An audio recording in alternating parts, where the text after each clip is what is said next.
മോളെ, അർച്ചനയും ആതിരയൊക്കെ പോലെ തന്നെയാ ഞാൻ നിന്നെയും കണ്ടിട്ടുള്ളത്. ഇവരൊക്കെ ഇവിടെ നിന്ന് ഇറങ്ങി പോകുന്ന പോലെ തന്നെയാ നീ പോകുമ്പോഴുള്ള വിഷമം. ഉണ്ടായ എല്ലാ വിഷമത്തിനും എല്ലാവർക്കും വേണ്ടി ഞാൻ മാപ്പ് ചോദിക്കാം മോളോട്. മാപ്പൊന്നും അങ്കിള് പറയണ്ട. എന്റെ സ്വന്തം വീട് പോലെ തന്നെയാ ഞാൻ ഇവിടെ നിന്നത്.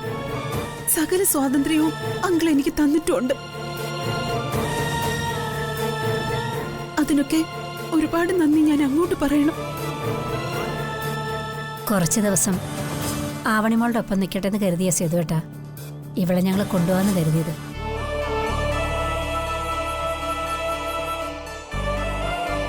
ആതിരയുടെ കാര്യങ്ങളൊക്കെ അച്ചു നോക്കിക്കൊള്ളാമെന്ന് പറഞ്ഞു. അതുമാത്രമല്ല, ഈ മാനസികാവസ്ഥയിൽ മീര ഇവിടെ നിന്നാലും ശരിയാവില്ല.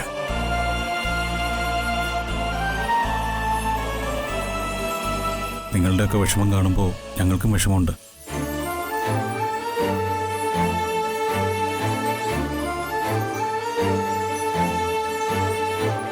ഞങ്ങൾക്കറിയാം നിങ്ങളായിട്ട് ആരും ഇവിടെ വിഷമിപ്പിച്ചിട്ടില്ലെന്ന്. മറ്റൊരു സാഹചര്യത്തിൽ മേരി ഇവിടേക്ക് വരും.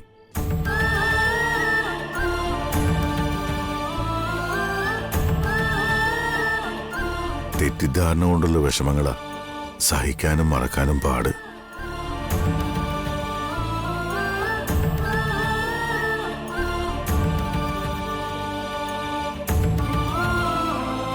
ഇങ്ങനൊരവസ്ഥയിൽ മേരി ഇവിടുന്ന് പോകുന്നതിൽ വിഷമമുണ്ടെങ്കിലും ഞാൻ തടയുന്നില്ല. നിനക്ക് എപ്പോൾ വേണമെങ്കിലും സ്വന്തം വീട് പോലെ ഇവിടേക്ക് വരാം, താമസിക്കാം. ഇനി കൂടുതൽ പറഞ്ഞ് ഞാൻ നിങ്ങളെ വിഷമിപ്പിക്കുന്നില്ല.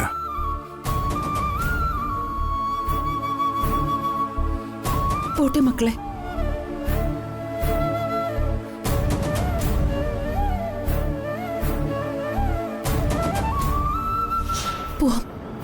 ആവണിമോളും പോവാണോ? അമ്മയെ പോലീസുകാർ ഒരുപാട് തല്ലി. അമ്മ നേരത്തെ ഭയങ്കര കരച്ചിലായിരുന്നു. അതാ അമ്മയും കൊണ്ട് പോകുന്ന. മോള് വാ. ശരി.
ഹലോ.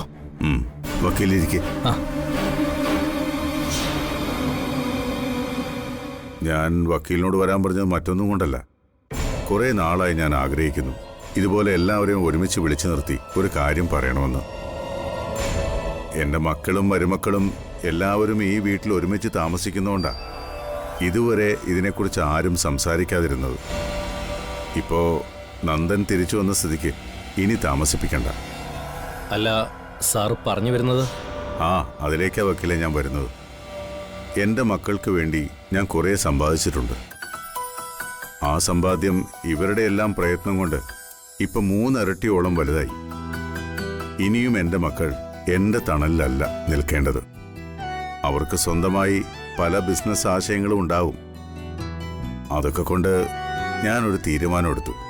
ഉള്ള സ്വത്ത് ആർക്കൊക്കെയെന്ന് ഇവരെല്ലാവരും കൂടി ഒന്ന് അറിഞ്ഞിരിക്കട്ടെ.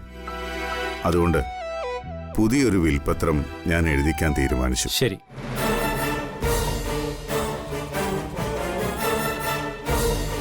ഇതിൻ്റെയൊക്കെ ആവശ്യം ഇപ്പോൾ ഉണ്ടോ അച്ഛാ?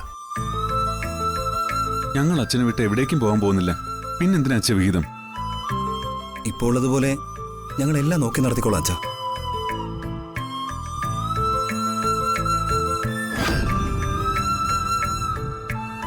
നിങ്ങൾ കരുതുന്ന പോലെ അവകാശപ്പെട്ടതൊക്കെ തന്ന് നിങ്ങളെ പറഞ്ഞുവിടുകയല്ല.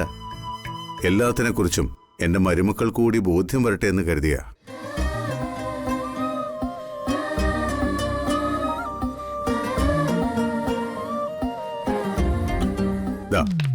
ഇതാണ് ഞാൻ ആദ്യം എഴുതിയ വിൽപ്പത്രം. ഇത് വക്കീലൊന്ന് വായിച്ചേ.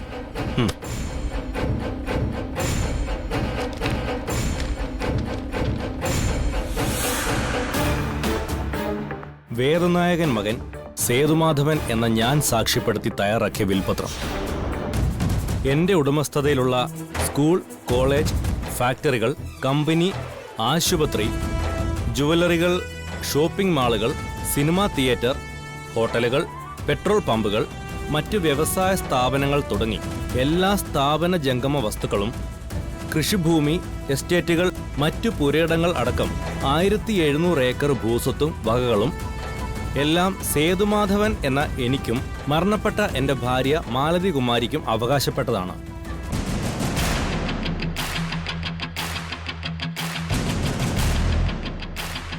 എൻ്റെ മരണശേഷം എൻ്റെ മക്കളായ നന്ദകുമാർ, സച്ചിദാനന്ദൻ, സന്ദീപ്, സ്നേഹ ഇവർ 4 പേർക്കും അവകാശപ്പെട്ടതാകുന്നു.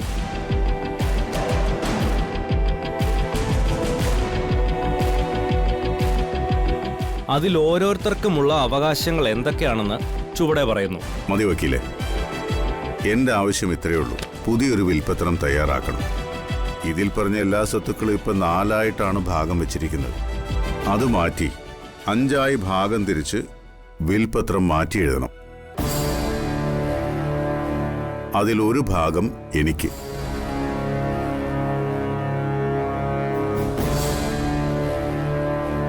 സാറിന് സ്വത്തിനോടുള്ള ആർത്തി കൊണ്ടൊന്നുമല്ല.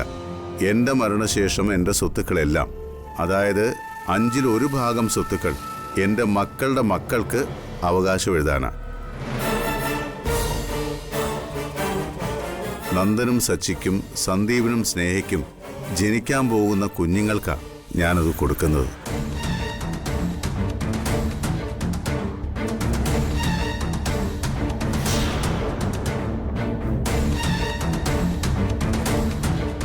അതില് ആദ്യത്തെ അവകാശിയാവുന്നത് സന്ദീപിന്റെ കുഞ്ഞായിരിക്കും.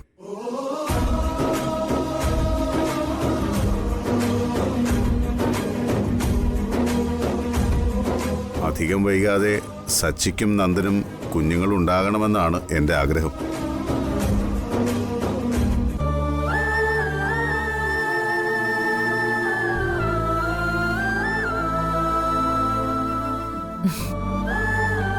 സത്യം പറഞ്ഞാൽ ഇതിൻ്റെ ആവശ്യമൊന്നുമില്ലെന്നറിയാം. പക്ഷേ എന്തോ എനിക്കിപ്പോൾ അങ്ങനൊരു ആഗ്രഹം തോന്നി.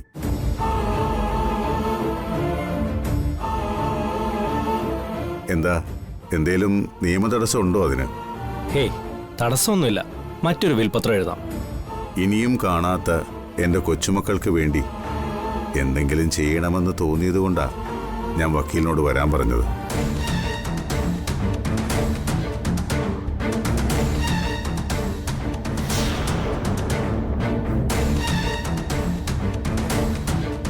ഞാനീ പറഞ്ഞതിലൊന്നും ആർക്കും ഒരു എതിർപ്പുമില്ലല്ലോ.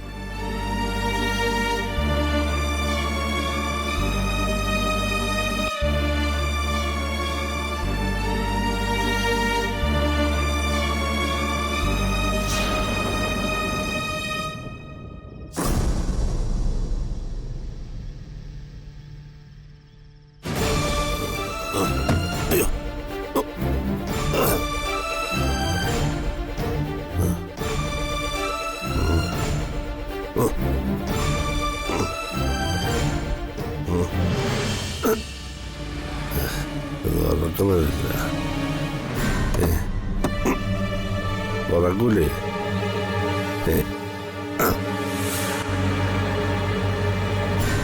വണ്ടി നിർത്തിക്കേ. നിർത്ത്, റിവേഴ്സ് എടുക്ക.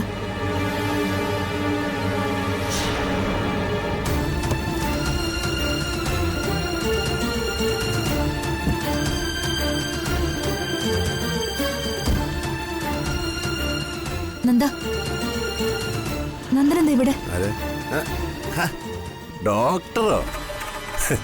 അതെന്ത് ചോദ്യാ ഡോക്ടറെ? എല്ലാവരും ദേ ഈ ബാർ വരുന്ന എന്തിനാ? കുടിക്കാൻ. ഞാനും വന്നത് അതിന് തന്നെയാ. നന്ദൻ ഇങ്ങനൊരു ശീലമുണ്ടോ? ശീലമല്ല സന്ധ്യേ, അവസ്ഥയാ. സാഹചര്യങ്ങളല്ലേ മനുഷ്യനെ കോലം കെട്ടിക്കുന്നത്. സന്ധ്യയ്ക്ക് അറിയോ ഞാൻ എന്തിനാ കുടിച്ചതെന്ന്?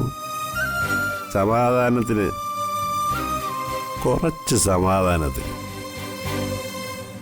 നന്ദൻ വന്ന് വണ്ടി കയറ്, ഞാൻ വീട്ടിൽ ഡ്രോപ്പ് ചെയ്യാം. ഇവിടെ ഇങ്ങനെ നിൽക്കണ്ട. എന്നെ സന്ധ്യ ഡ്രോപ്പ് ചെയ്യുന്നും വേണ്ട, ഞാൻ പൊക്കോളാം. സന്ധ്യ പൊക്കോ. ഓ, ഞാൻ കുറച്ചുകൂടെ കഴിഞ്ഞിട്ടേ വീട്ടിലേക്ക് പോകും. ഇപ്പൊ കയറി ചെന്ന എന്നെ ഇങ്ങനെ അച്ഛൻ കാണും.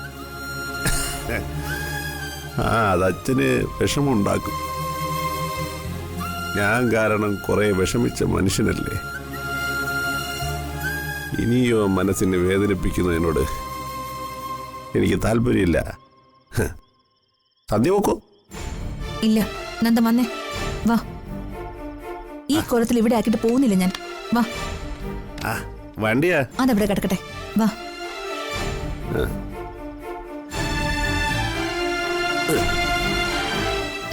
പതുക്കെ കേറ്. അയ്യോ,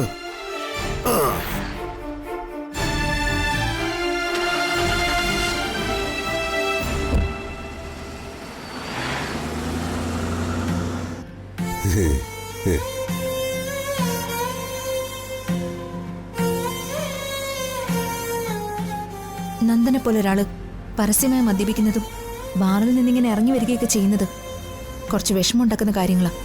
എന്നെ പോലൊരാളെന്ന് സന്ധ്യ പറഞ്ഞത് നെല്ലിശ്ശേരി സേതുമാധവന്റെ മകൻ നന്ദനെ കുറിച്ചല്ലേ? എന്നാ ഈ പറയുന്ന നന്ദന് ഒരു വ്യക്തിത്വം ഇല്ലേ? വിഷമങ്ങളില്ലേ? ഞങ്ങളെല്ലാരും വലിയ സന്തോഷത്തില്ല. മീര നിരപരാധി എന്ന് തെളിഞ്ഞതിലും പ്രശ്നങ്ങളൊക്കെ തീർന്നതിലും. പക്ഷേ ഈ ഞാനുണ്ടല്ലോ, ഞാൻ ഉള്ളിലൊരു നെരുപ്പോടും കൊണ്ടാ ഡോക്ടറെ ജീവിക്കുന്നത്. ഡോക്ടർക്ക് അറിയാവോ, എൻ്റെ അച്ഛൻ്റെ ആഗ്രഹം എനിക്കും അവന്തിക്കും ഒരു കുഞ്ഞു വേണമെന്നാ.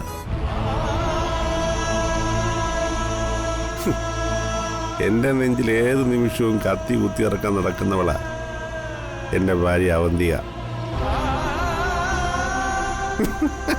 അവളല്ലേ എനിക്കൊരു കുഞ്ഞ്. അതാണ് എൻ്റെ അച്ഛൻ്റെ സ്വപ്നം. കുടുംബം, കുഞ്ഞ്, സമാധാന ജീവിതം, ഇതൊക്കെ പണ്ടേ എൻ്റെ മനസ്സിൽ നിന്ന് പോയതാ ഡോക്ടറെ.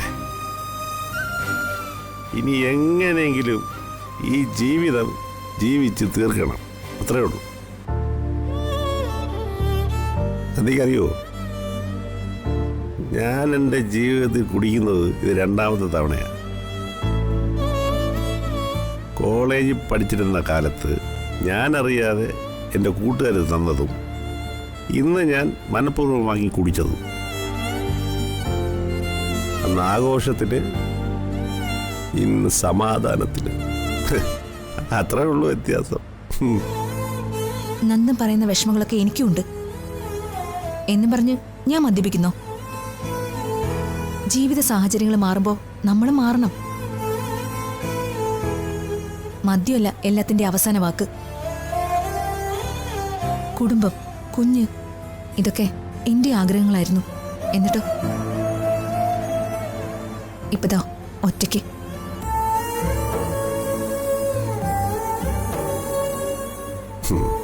നമ്മൾ രണ്ടുപേരും ഒരേ തോണിയിലെ യാത്രക്കാരാ അല്ലേ ഡോക്ടറെ?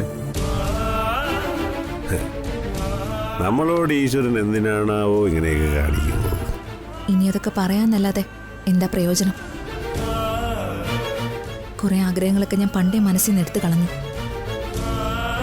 എന്തിനാ മനസ്സിലിട്ട് വളർത്തുന്നതെന്ന് കരുതി.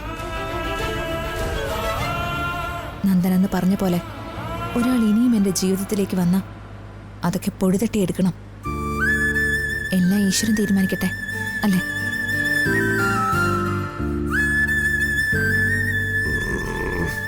നന്ദിയെ പോലത്തെ ഒരു ഭാര്യയായിരുന്നു എനിക്ക് ആവശ്യം. മനസ്സിലാക്കുകയും കൂടെ നിൽക്കുകയും ചെയ്യുന്ന ഒരു ഭാര്യ. ഞാൻ പറഞ്ഞത് സത്യമാ. അന്നേ പറയണമെന്ന് കരുതിയതായിരുന്നു. ഇപ്പൊ പറഞ്ഞതേ മദ്യത്തിന്റെ ധൈര്യത്തില. I miss you Sandhya. I really miss U.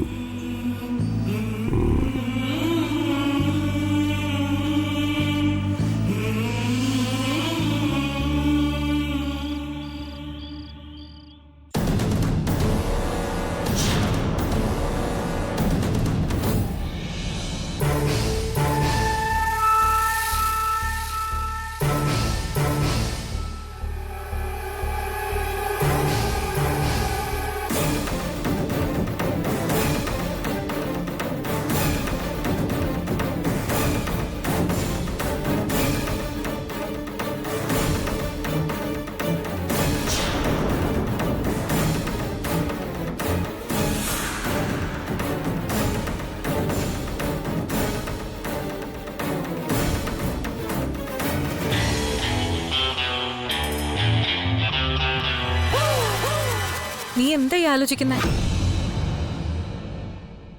ഇന്നത്തെ സേതുമാധവന്റെ തീരുമാനത്തെക്കുറിച്ച് ആലോചിക്കായിരുന്നു. അതിലെന്താ എത്ര ആലോചിക്കാൻ? അങ്ങേർക്ക് വയസ്സാകും തോറും പുതിയ സ്വപ്നങ്ങളും വാശികളും ഒക്കെ ഇങ്ങനെ കൂടിക്കൂടി വരും. അങ്ങേരുടെ ആ ഭ്രാന്തിനെ പറ്റി നീ എന്തിനാ ആലോചിക്കുന്ന? ചേച്ചി അങ്ങേര് പറഞ്ഞത് കേട്ടില്ലേ? 5 ലൊരു സ്വത്ത് പിറക്കാൻ പോകുന്ന കുഞ്ഞിനാണെന്ന്. ആ, അത് കേട്ടതുകൊണ്ടാ ഞാൻ ഈ പറയുന്നത് ഇതൊന്നും നടക്കാൻ പോകുന്നില്ലാന്ന്. ആ സ്വത്ത് അവകാശിയില്ലാതെ അങ്ങനെ കിടക്കും. അർച്ചനയ്ക്ക് കുഞ്ഞുങ്ങളുണ്ടാവില്ല. ആതിരയുടേത് നമ്മൾ കലക്കും. പിന്നെ സ്നേഹ അവളുടെ വിവാഹ സ്വപ്നങ്ങൾ തുടങ്ങുന്നതിന് മുൻപ് തന്നെ മരിക്കുകയും ചെയ്യും. പിന്നെ അയാള് പറഞ്ഞ ആ സ്വത്ത് ആർക്ക് കിട്ടാനാ? നെല്ലിശ്ശേരി സേതുമാധവന് 3 മക്കളല്ല, ഒരാള് കൂടിയുണ്ട്. നന്ദൻ എന്ന അയാളുടെ പേര്. മക്കള് 4 പേരുണ്ട്. പക്ഷെ കുഞ്ഞുങ്ങളുടെ കണക്കെടുക്കുമ്പോ 3 മക്കളെ കൂട്ടിയാ മതി. എന്തായാലും മൂത്ത മരുമകൾ ഇവിടെ ഉള്ളത് സേതുമാധവന്റെ ആഗ്രഹം സഫലീകരിച്ചു കൊടുക്കാനല്ല, എന്റെ കാര്യങ്ങൾ നിറവേറ്റാനാ. ജന്മം കൊടുക്കാനല്ല അവന്തിക ഇവിടേക്ക് വന്നത്. ഉള്ള ജീവനുകളെ ഇന്നും നീക്കുമായി എടുക്കാനാ. ചേച്ചി, ഞാൻ പറയുന്നൊന്ന് കേൾക്കാദ്യം. നന്ദനിൽ ചേച്ചിക്കൊരു കുഞ്ഞായ 5-1. ആ 1 പറയുമ്പോ എത്ര വരുമെന്ന് ചേച്ചിക്ക് അറിയൂ? കോടിക്കണക്കിന് രൂപയും ഏക്കർ കണക്കിന് സ്ഥലവും ഒക്കെ കാണും. സ്ഥലം മാത്രം എടുത്താൽ തന്നെ മൊത്തം 1700 ഏക്കർ. അതിൽ 5-1 പറയുമ്പോ 340 ഏക്കർ. ഇതങ്ങനെ നിസ്സാരമായിട്ട് വിടാൻ പറ്റുന്നതല്ല. നാളെ ഒരു സമയം ഇവിടെ എന്തൊക്കെയാ സംഭവിക്കാന്ന് അറിയില്ല. നന്ദൻ എല്ലാം എല്ലാവരോടും പറയേണ്ട സമയമേ ഉള്ളൂ നമ്മൾ ഇവിടുന്ന് പുറത്തു പോകാൻ. അങ്ങനെ പെട്ടെന്ന് ഇറക്കി വിടാതിരിക്കണമെങ്കിൽ നമുക്കിവിടെ ഒരു പിടിവള്ളി വേണം. ആ പിടിവള്ളിയാണ് ചേച്ചി പ്രസവിക്കുന്ന കുഞ്ഞ്.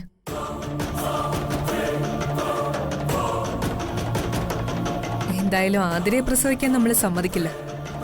അപ്പൊ സേതുമാധവന്റെ ഏറ്റവും വലിയ ആഗ്രഹം നിറവേറ്റി കൊടുക്കുന്ന ആള് ചേച്ചിയായിരിക്കണം. പിന്നെ നമ്മൾ ഒന്നും ചെയ്യാതെ തന്നെ ചേച്ചി ഇവിടുത്തെ മഹാറാണിയായി വാഴുകയും ചെയ്യും. പറഞ്ഞപ്പോ എളുപ്പങ്ങ് കഴിഞ്ഞു. എന്റെ ഭർത്താവെന്ന് പറയുന്നവന് എന്നെ കണ്ണെടുത്താ കണ്ടൂടാ. ഭാര്യ പോയിട്ട് മനുഷ്യനായിട്ട് പോലും കാണാത്തൊരു ഭർത്താവിൽ നിന്നാണോ ഞാൻ ഗർഭം ധരിക്കണമെന്ന് നീ പറയുന്നത്? ആ മുറിക്കകത്ത് തന്നെ പല പല നിയമങ്ങളാ. ഞാൻ കിടക്കുന്നാണെങ്കിലോ തറയിലും. ചേച്ചി, നമുക്ക് ആലോചിച്ചൊരു വഴി കണ്ടുപിടിക്കാം. എത്ര ദേഷ്യവും പിണക്കവും ഉള്ളവനാണെങ്കിലും അവന്റെ മനസ്സിളക്കാൻ ഒരു പെണ്ണിന് കഴിയും. എങ്ങനെയെങ്കിലും ഒന്ന് സഹിച്ച കോടികളാ വരാൻ പോകുന്നത്. ഒരു കൊച്ചിനെ പ്രസവിച്ച് അതിനെ ഒക്കത്ത് വെച്ചോണ്ട് അടക്കണമെന്നൊന്നും ഞാൻ പറയില്ല. അത് നെല്ലിശ്ശേരിയിലെ ചോര കൂടിയാണെങ്കിൽ നാളെ നമുക്കെതിരെ തന്നെ വാളെടുക്കും. അതുകൊണ്ട് ആവശ്യം കഴിഞ്ഞാൽ വല്ല ബോർഡിങ്ങിലോ അനാഥാലയത്തിലോ തള്ളാൻ നമുക്കതിനെ. അതിനൊക്കെ മുൻപ് ആദ്യം നന്ദനെ വലയിലാക്കണം. അതിനെന്താ വഴിയെന്ന് ആലോചിക്കണം.